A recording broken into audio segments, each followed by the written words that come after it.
on the dome right below Washington's statue, and you can see how much mortar is missing here, and there's been some bad repairs here. So every time it rains, there's just water coming down and going into all these joints, and continue down to here and just getting inside the building.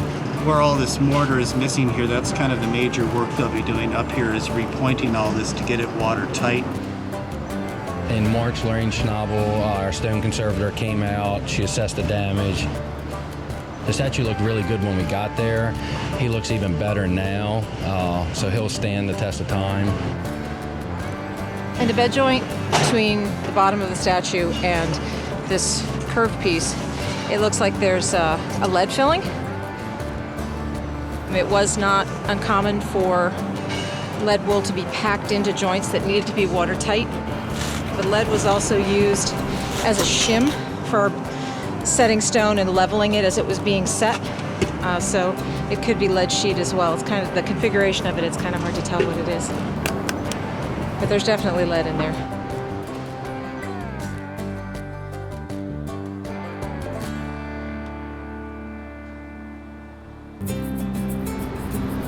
Enrico Causici was commissioned to sculpt for the monument.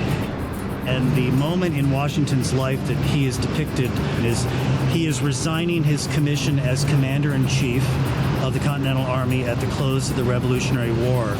That very important act in Washington's life took place in the Maryland State House and was really thought in his day, and even to this day, as one of the most important patriotic acts he did, which basically he relinquished his power, his military power, to return to civilian life. He would later be elected president, but at that moment he didn't know that.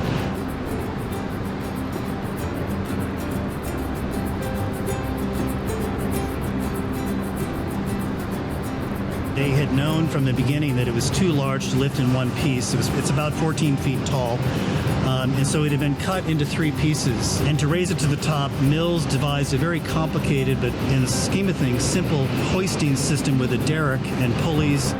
They say that in the newspapers at that time that they were actually able to raise the statue top piece in 1 hour, which is incredible.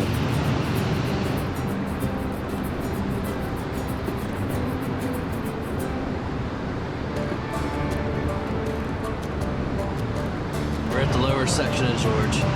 This section is approximately 6 feet tall.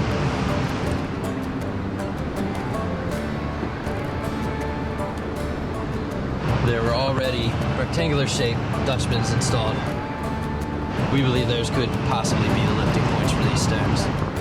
This was a Dutchman piece. This was previously installed.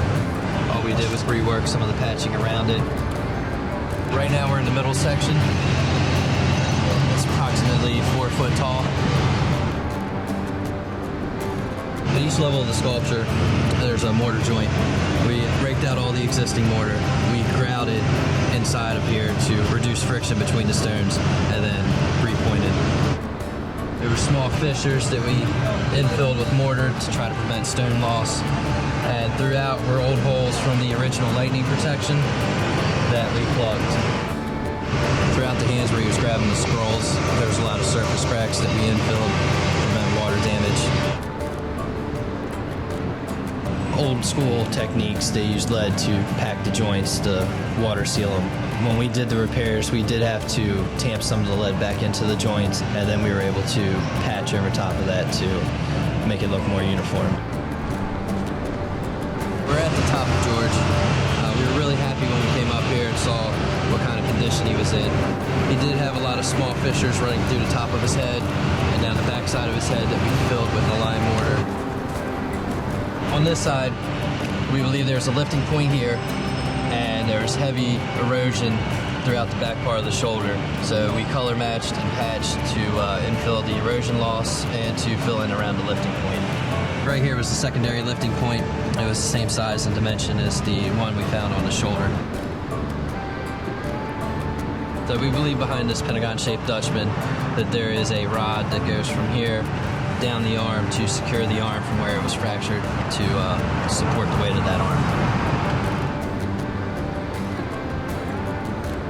The goal always is not to do any more damage to the sculpture than what's already there. The entire lightning protection system had to be reworked to get to code. We tried really hard not to have to drill any new holes, and we succeeded in that. If you look at the sculpture, you'll notice it looks like he has really bad acne in some areas. That is tremolite. That is minerals in the stone that are harder than the stone itself. Some go up to 1/4 of an inch. Generally, they're about an eighth of an inch protruding from the stone. Based on how far they're protruding out, you can gauge how far that stone is weathered away.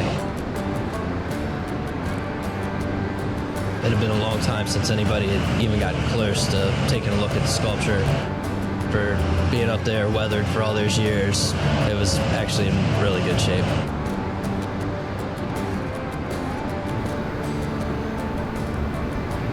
At this point, we've completed the repair work to George, the statue, and we've had it verified and washed, and we've had it punched and looked at 3 times now to make sure we haven't missed anything.